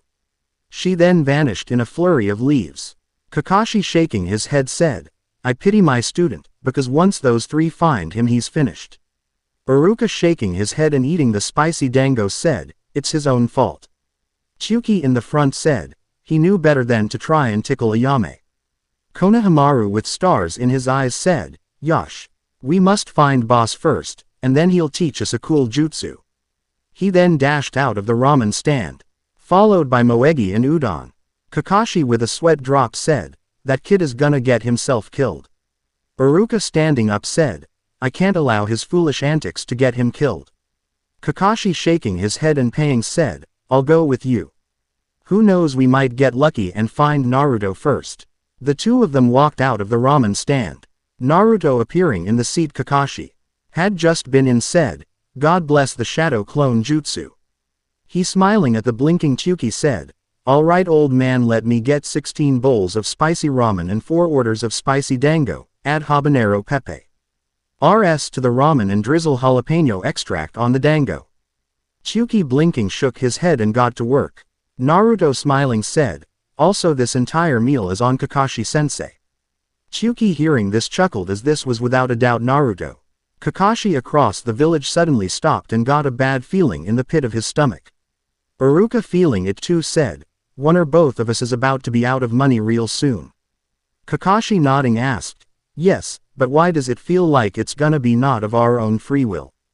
Iruka turning towards the direction of the ramen stand said, "Because neither of us will be able to stop it or see it coming."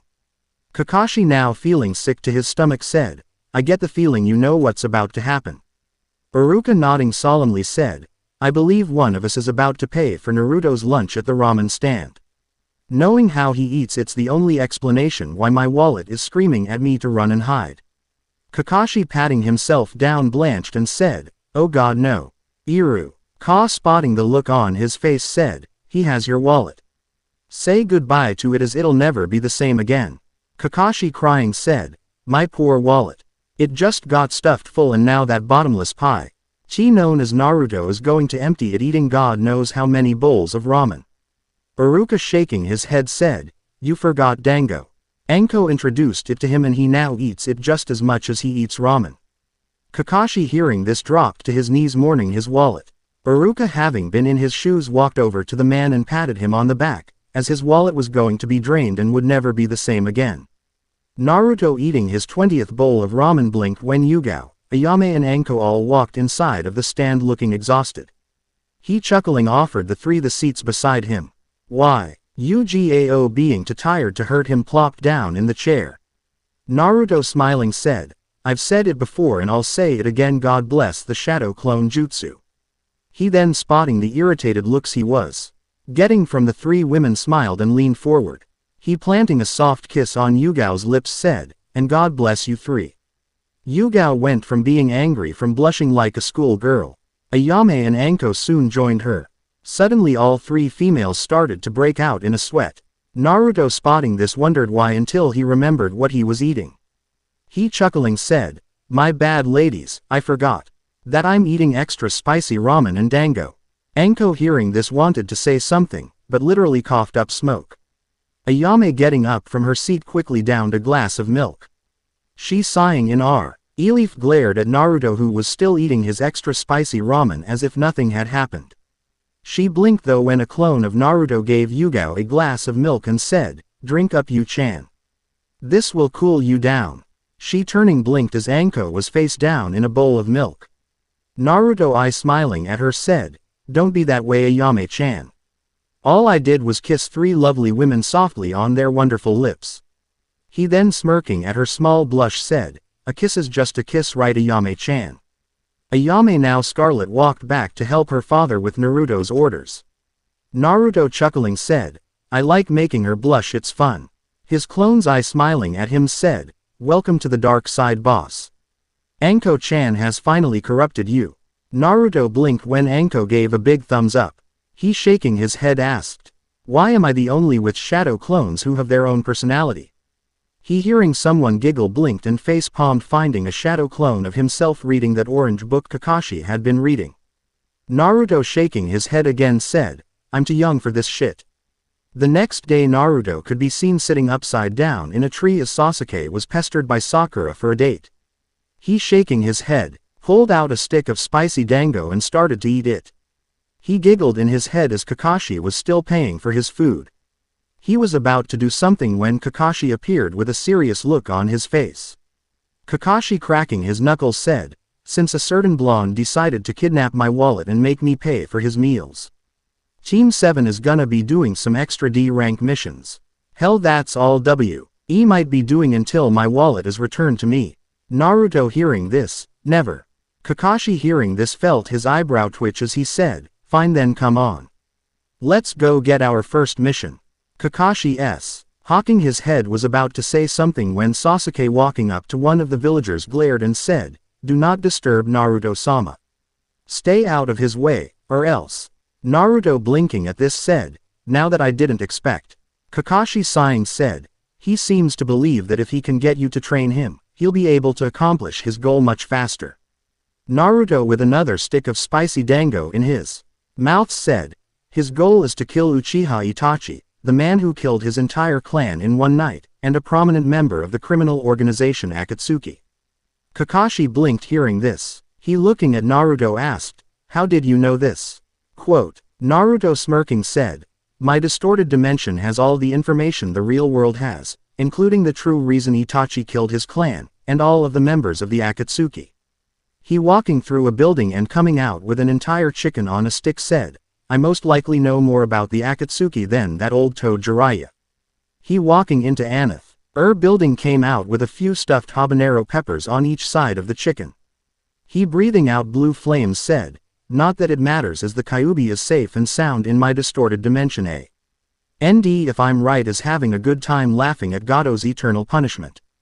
Kakashi, hearing this, stopped in his tracks, along with most of the village that heard him. Naruto, spotting the shocked Liu Kei on Kakashi's face, said, don't act so surprised. It was a simple manner of rewiring my chakra network and pathways, to function without the Kyuubi and then removing her.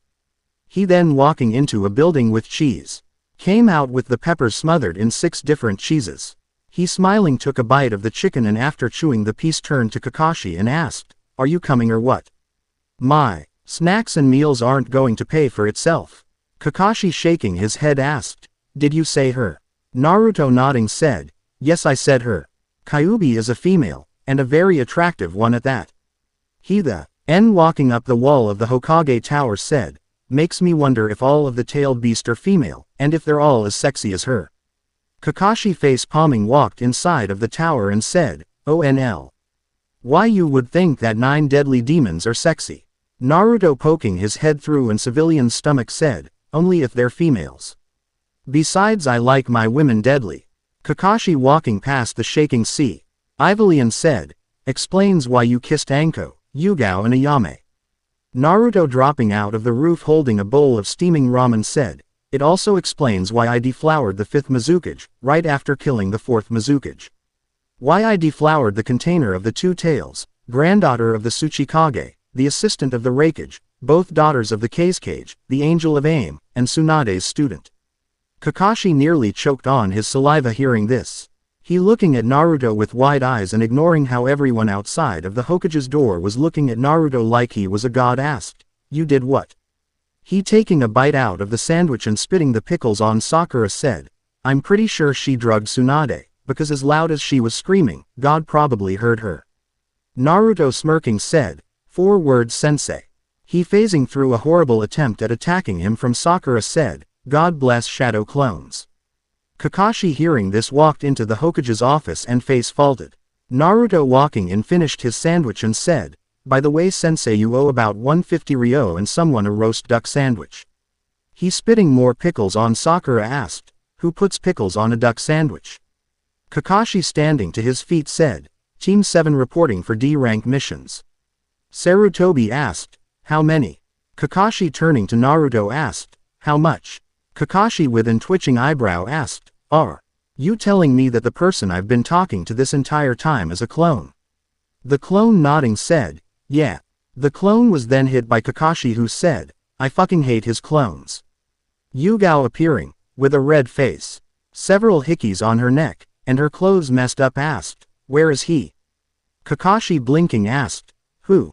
Kakashi hearing this knew that she and Naruto were going out and was about to say something, when Anko appeared wearing something that made him fall to the floor in a fit of giggles. Anko was dressed in a bright pink bunny costume, with the ears pulled over her head and whiskers drawn on her face. Anko with a deep growl asked, "Where is he?" Yugao trying not to laugh asked, "What happened to you?" Anko gaining a dreamy smile on her face said, 16 times. With the last time be Aang in his dimension on the Hokage desk, with me dressed as a sheriff and him as the badass outlaw. Yugao blushed deeply hearing this, while Kakashi stopped his giggling and gained stars in his eyes. The Hokage door was then kicked open and in walked Ayame, but everyone could instantly tell something was wrong. How well she was holding a frying pan for one, and the second her cheeks were rosy red, she had several hickeys on her neck. And most importantly on her arms, legs and stomach was property of Phantom Overlord wrote in black. She setting a hand on her hip asked, "Where is he?" Anko looking her over asked, "What the hell happened to you?"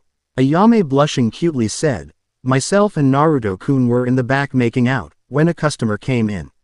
I stopping Naruto, who was massaging my ass, went to go help the customer. When I greeted the customer she laughed and informed me of this. I went to go reprimand Naruto, but he was gone." Kakashi hearing this once again burst into a fit of laughter. A clone of Naruto being in the room floating behind Sakura, smirked and spun the girl around. When the clone stopped Sakura, she was naked as the day she was born. The clone then spun her around again. And when she stopped she was covered in head to toe in pink fur, had pink monkey ears, and a cute monkey tail. She was still naked though. The clone chuckling didn't even see it coming when Yugao sliced it with her sword. She cursing said, "Another fucking clone." She then looked at the dizzy Sakura and had to stop herself from laughing. Anko spotting Sakura was now rolling on the floor laughing at what the clone had done. Ayame was trying to keep her giggles in. Kakashi on the other hand was holding his sides at how funny this was. Sasuke looking out the window was trying to stop himself from laughing. Sarutobi was wondering what was going on, when suddenly Hiyashi Hyuga came inside of the office looking like he had a fight with Clown, and lost. Hiyashi with bright pink makeup on his face said, "Hokage-sama, I'd like to report an incident." Sarutobi was about to say something when Sume Inuzuka walked inside with a red face. She trying to stop herself from moaning asked, "Hokage-sama, where is Shepherd-sama?" He blinked and was about to say something when Shikaku stormed in with a pissed-off look on his face holding what looked like a pregnancy test. He placing it on the desk rolled out, "Where is that son of a bitch at?" Sarutobi looking at the test could see that it was positive but had no clue what was going on. Inochi walked in as white as a ghost and holding 2 pregnancy tests. He asked, "Hokage-sama, please tell me you know why he would do this." Sarutobi was wondering what the hell was going on, when Minato walked in covered in dog shit. He with a scowl on his face asked, "Please tell me you know what the meaning of this is." Sarutobi was about to say something when Kushina walked in with a face matching the color of her hair and said, "This is the wrath of." She moaned and said, "The wrath of." She moaned again and something could be seen running down her legs. Sume now twitching could feel something running down her legs also. Kushina now panting said, "This is the wrath of." She screamed out as everyone besides Sasuke and Sakura recognized the signs of an orgasm, and a powerful one at that. Kushina sinking to her knees with a look of bliss on her face, said, "This is the beginning of a 7-day reign of terror from the Phantom Overlord." She moaning more said, This is his wrath, and I am nothing but a humble messenger. She screamed again. This time she was joined by Sume. Kushina, with a noticeable puddle under her, said, "Prepare for the upcoming storm. There is no escape. All but 9 will be judged, punished and tested." Sume howled as her pants became soaked with her juices. Kushina, with a goofy grin on her face, said, "If you fail the test you will be sentenced to his distorted dimension, and given the same punishment as the wretched Gato." Akashi, hearing this, stopped laughing and shivered. Anko laughed as she had watched as Gato was gang-banged by a bunch of runner ghouls. The man couldn't even walk anymore from how pregnant he was. Yug. Ao, shaking her head, asked, "What is your test?" Everyone besides Sume gained wide eyes hearing this. Ayame, feeling a little sorry for Kushina, asked, "How many times?" Kushina, moaning again, said, "Since I put it on this morning 16 times. 5 of those was on my way here." Anko, hearing this, gained wide eyes and said, "Holy shit. You've climaxed that many times already." Kushina, nodding, said, "I plan on seeing my test and redeeming myself in his eyes." Sume, howling, said, "My test must be the same as yours, because I've got the same thing on me. I just put mine on an hour ago." Sume, then howling out again, said, "Hannah had one too. I think she put hers on this morning before heading to work." Everyone hearing this shook their heads. Kakashi, standing up, was about to ask for the D ranks, when he felt Hi's back pocket get very heavy for some reason. He, reaching into said pocket, pulled out his wallet. His eyes widened at how much money was in his wallet. He, opening it up, read the note in it. It said, "Yo Kaka-sensei, here's your wallet back. Knowing you had probably planned on doing some D ranks to fill it up. I did you a favor and stuffed it nice and full. Most of this money comes from the Princess of Spring. She remembers that you saved her life when she was younger, and wanted to thank the man who helped make her fiancé such a powerful person. So I advise you go home, grab a bucket of popcorn. Turn your chair to the window and watch as shit goes down. Signed, the Phantom Overlord, new name. What do you think? P.S. Tell Yu-chan to meet me at Training Ground 7 for some training and a date." On the bottom of the note was a drawing of a chibi Naruto in his phantom form with strings attached to his fingers, that was attached to the village hidden in the leaves. Kakashi, blinking, said, Gao Naruto wants you to meet him in Training Ground 7 for training and a date." Yu-Gao, hearing this, smirked, planning on punishing Naruto for his actions, and vanished in a swirl of leaves. Naruto ying in a tree at Training Ground 7 with a stick of regular dango in his mouth, when he sensed Yu-Gao arrive. He, getting up, blinked, spotting what his stupid flirty clone had done to her. His nose LSO picked up the smell of arousal rolling off of her. Shaking his head, he summoned his new sword created from the ashes of Nuibari. The new sword was still long, but no longer looked like a needle. Instead it looked like a really long tooth. It was ash gray like his shirt and was sharp enough to cut trees down with a single swipe. He, jumping down, said, "Yu-chan." Yu-Gao, turning to him, gained angry flames in her eyes and pulled her sword out. She then charged him, intent on punishing him for his clone's pranks. He, sighing, blocked her attack with his sword and said, "Clones are the reason you're so upset." Yu-Gao, slashing down with her sword, said, "Yes, but the clones were created by you, thus it's your fault." Naruto, sighing, asked, "You're not gonna stop until someone pays, are you?" Yu-Gao, shaking her head, said, "No." Naruto, sighing, said, "Fine, but let's not do this here. Come with me to my distorted dimension." He opened his mouth and Yu-Gao heard the sound of something shattering. She blinked, finding herself in the distorted version of Training Ground 7. She, looking at Naruto, smirked, spotting him shirtless. The battle then started and Naruto was soon clashing with Yu-Gao, who was holding nothing back. He blinked when she created phantom swords and sent them charging at him. Naruto, twirling his sword, deflected the phantom swords and, dashing forward, said, "You're getting good at creating the phantom blades." He then, appearing in front of her, kissed her on her lips, making her swing wildly at him. Naruto, smiling, appeared behind her and wrapped his arms around her waist. Yu-Gao, trying to hit him in the stomach, blinked when he vanished. He, appearing in front of her, placed a hickey on her neck. She, swinging again, said, "Damn it, Naruto-kun, stop teasing me." He, appearing behind her, made her drop her sword, and kissed her neck. Yu-Gao, moaning, said, "Naruto, Naruto moving his hands to her shirt-clothed breast and started to massage them. Yugao moaned feeling this and leaned her head back on him. Naruto moving his lips from her neck to her face asked, "Don't you have to work, Yu-chan?" Yugao whining said, "Yes." Naruto laughing softly said, "Go to work, Yu-chan. We can pick up where we left off after you get off." Yugao pouting turned to him and said, "I'm trying to get off now, but I'll go to work." She standing on her tiptoes said, "You'd better rock my world tonight when you take my virginity." Naruto not letting his eyes widen learning that Yugao was a virgin said, "I promise to make your toes curl up, and to have you scream so loud they'll be able to hear you in the real world." She smiling hearing him promise this. Fixing her clothes and picking up her sword she slashed her way into the real training ground 7. That night the village at exactly 1 in the morning the villa. All of Konoha was woken up by 3 loud screams of, "I'm coming." Kakashi sleeping in his home smiled and said, "That a boy Naruto."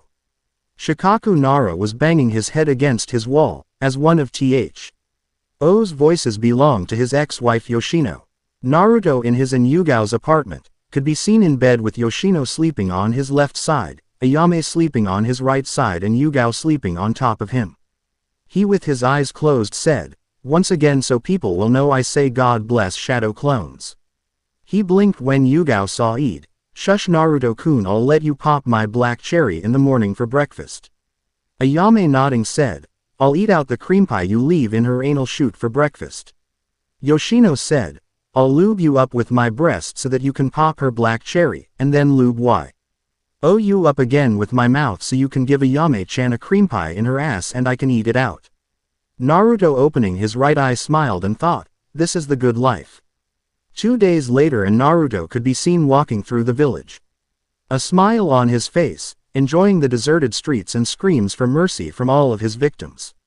It was only day 3 yet, he had already been able to send out half of the civilian council to his distorted dimension. He couldn't help but chuckle remembering the look on one of the males' faces when Naruto opened up the portal and shoved his obese ass into the dimension along with his wife and mother. He hearing moaning, turned to look down the alley and laughed spotting Haruno Mibiki laying in a puddle of her own fluids. Apparently the device he had her to wear had finally kicked it up a notch. If he was correct it was on level 4 right now and was stimulating every part of her body, including the cow udders she called breast. He turning his head from the alley walked more and blinked when Sasuke appeared in front of him down on one knee. Sasuke with his head bowed said, "Naruto-sama." Naruto smirking knew that Sasuke was now a loyal member of his honor guard and the Council of Phantoms, along with Iruka, Kakashi, Konohamaru and Udon, plus the executioner Kira otherwise known as Kyuubi. Naruto asked, "What is it, Cerberus?" Sasuke standing to his feet and revealing the tattoo of a 3-headed dog on his collarbone said, "I have finished my training with the twin heads of the serpent." Naruto blinking had to think for a second on what the hell that was. But quickly remembered that was the new name of the Kiba Fangs. Nodding Naruto asked, "Did you discover any new affinities and how is your Mangekyo treating you?" Sasuke allowing his Mangekyo to appear smirked and said, "Yes my liege, I discovered the blaze release, the lava release and the steel release. My eyes are better than before and with your blessing I would like to demonstrate during the Chunin exams. Goliath is sure to enter us in." Naruto smirking as Goliath was Kakashi's codename for his Council of Phantoms and Honor Guard said, "You will demonstrate their power during the Chunin exams and you will also demonstrate your skill with the twin heads of the serpent." Sasuke nodding said, "Understood my liege." Sasuke then vanished in a swirl of black fire. Naruto smiling at this, was about to head towards the ramen stand, when Ino Yamanaka appeared in front of him.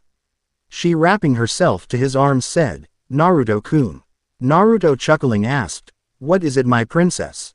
She purring at him calling her his princess said, "Shikamaru and Choji are ready to join the council and become full-fledged members of your honor guard." Naruto chuckling said, "Well done my princess. For your loyal services I shall reward you with the phantom touch ability." Ino moaning at hearing this said, "Thank you my husband." She then vanished in a flurry of flowers. Naruto chuckling walked a few steps when he suddenly felt like he should be growling for some reason. He turning his head could feel that whatever was making him want to growl could be found at the gate. He growing his wings took to the sky. Ignoring the screams bellow as he normally sprouted his wings when he was about to send someone to his dimension. He arriving at the gate, actually growled spotting the container of the Ikibi at his gates.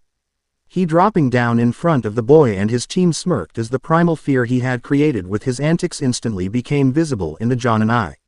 The boy containing the eye.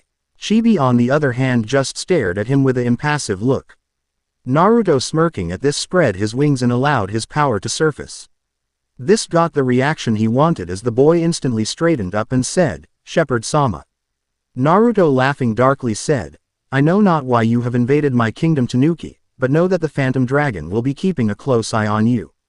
He then allowing his eyes to shift to Tamari and Kazumi smirked and said, "I will also be keeping an eye on the both of you girls."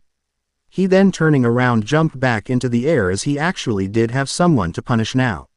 Aoi Haruno. Sakura's father was beating his meat, trying to get off, not caring that his punishment by Naruto was to not feel any kind of pleasure for the next 7 days and that he had already been warned twice already. He just needed to do this, as seeing his wife in a constant state of bliss was too much for him and he just had to feel the pleasure she was feeling. He hearing the front door open didn't even care as he continued to beat his meat. Sakura, or should I say Derek, walking into his home already knew where his mother was, as she was somewhere trying to survive Naruto's punishment. He just wondered where his dad was. Derek hated his punishment by Naruto, as he was forced to live as a male for the next 7 days. He could not think about female things, or even think about dresses. If female even came into his mind it had to be about wanting to fuck the one he had just seen. This punishment was doubled by the fact that he was always erect and wanted to fuck every female he came across, and if he did give in to his urges he would forever remain as Derek Haruno and the person he had fucked would become his mate for the rest of their eternal lives, as Naruto would grant the both of them eternal life. So Derek was trying really hard not to get too attracted to any of the females. He only had 4 days to go, before he could be Sakura again. He gained wide eyes hearing a sound he was very familiar with now. He running to his parents' bedroom kicked down the door and gained wide eyes spotting his father jerking off on the bed, a look of bliss on his face. Derek said, "Dad, no, stop." Aoi ignored his son's warning and continued to jerk off and was about to close his eyes when suddenly the temperature in the room dropped to 20 below zero. Ice actually formed on the bed, and the windows and doors froze solid. Derek, knowing what this meant, blanched and said, "Oh Kami, he knows." Dark demonic laughter then filled the Haruno household and the sound of ice crunching under a foot could be heard. All light then left the Haruno household and Derek slowly turned around to spot a pair of slitted silver eyes he had come to dread walking towards his parents' bedroom. Naruto, with a dark smirk on his face, brushed past Derek and entered the room to find Aoi still jerking his meat. Naruto laughing loudly said in a voice loud enough for all the village to hear, "Another has failed. The test and must now be sentenced to eternity as a breeding factory for my ghouls and phantoms." He then roaring and knowing that all of Konoha could now see the inside of the Haruno household ed one of his hands at Aoi and said in a haunting and alluring voice, "Aoi Haruno, age 37, you have failed your test and have been caught red-handed pleasuring yourself. For failing your test I the Tom Overlord hereby sentence you to eternity in my distorted dimension. You shall give birth to a new breed of ghouls known as the Majin Ghoul. Enjoy your new home and say hello to Hakuheim, your warden, for me." Naruto then screeched and Aoi was literally swallowed up by the ceiling, wall and floor as the sound of something shattering could be heard. This sound was quickly replaced by several cries of anguish and despair and several grunts of pleasure. It was then over and Naruto laughed darkly. He slowly tilting his head to look at Derek said, "1 down, 2 to go." He then vanished in a swirl of darkness, just as Derek dropped to his knees in tears at just losing his father. Naruto rather liked his distorted dimension now, as moans of pain and screams of terror filled the silence it used to be. The person who had been there the longest, Gato, had actually created himself a fortress in what would be the Forest of Death in Konoha. The man had several of the Konoha Civilian Council working for him and had even worked out a deal with Haku. The deal was that Gato watch over Naruto's gold and other valuables, and Haku would keep most of the more powerful beast from attacking the fortress. Naruto had instantly modified this deal. The new deals was that Gato and his consort had to constantly be pregnant or being impregnated, or Naruto himself would unleash the Krogan in the fortress and laugh at what happened.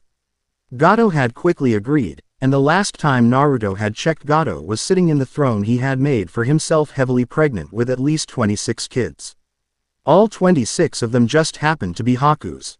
But that was besides the point.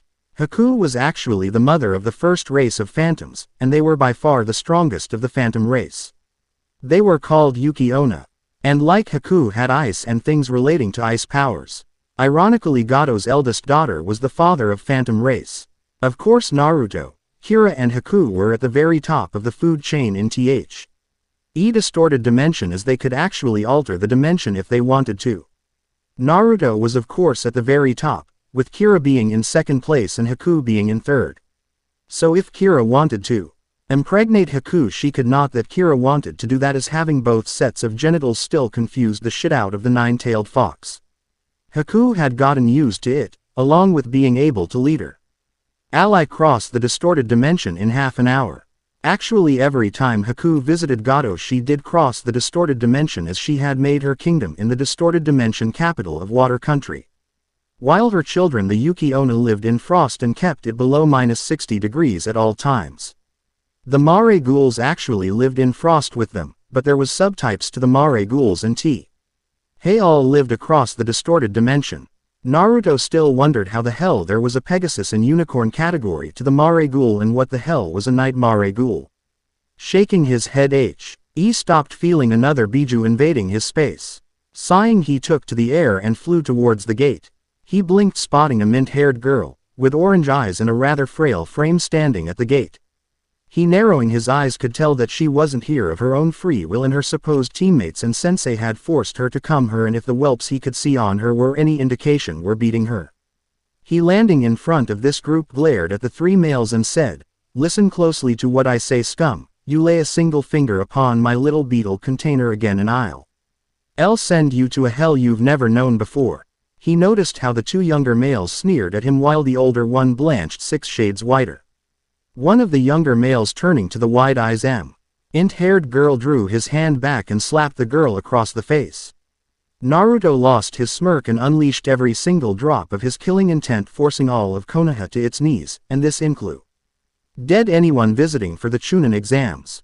Hell, his killing intent was so damn monstrous as temporarily short-circuited all of the pleasure devices being worn in the village. Naruto, with dangerously glowing silver eyes, hissed out, "I warned you, fool."